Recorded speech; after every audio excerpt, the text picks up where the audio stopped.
C'est grave, mon père. Laisse-moi manger d'abord. Environ 10 millions de Camerounais vivent avec la modeste somme de 1000 francs CFA par jour.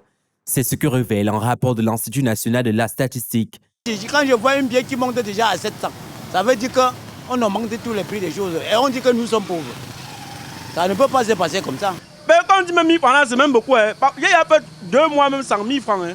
En milieu rural, où la pauvreté est particulièrement répandue, l'incidence atteint 56,3% contre seulement 21,6% dans les zones urbaines. La tâche, même pour aller dans les champs champêtres, pour aller même à la pêche, tout est difficile, tout est compliqué. Et les gens qui sont sur le terrain, ils sont seulement là pour le gain. Ils ne sont pas là pour le travail. Et ça nous pénalise et ça ne nous facilite pas la tâche. Et de plus en plus, franchement, on aimerait que ces types-là, eux-mêmes, ils viennent sur le terrain. Un papa comme moi, père de plusieurs enfants, tu ne parviens pas à travailler près de 2000 francs par jour. Il y a d'abord la ration de mes collègues avec qui je travaille. Les enfants doivent manger quoi? Les régions les plus touchées sont celles de l'extrême nord, du nord, de l'Adamawa, de l'est et du nord-ouest, des zones confrontées à des défis sécuritaires majeurs.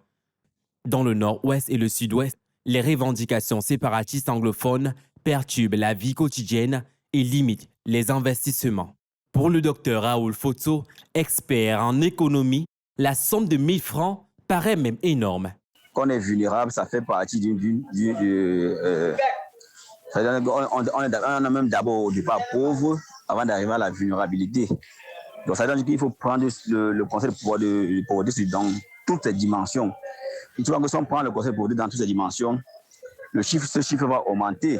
La preuve en est, il y a des gens dans des coins reculés du Cameroun, notamment à l'extrême nord, au Nozo,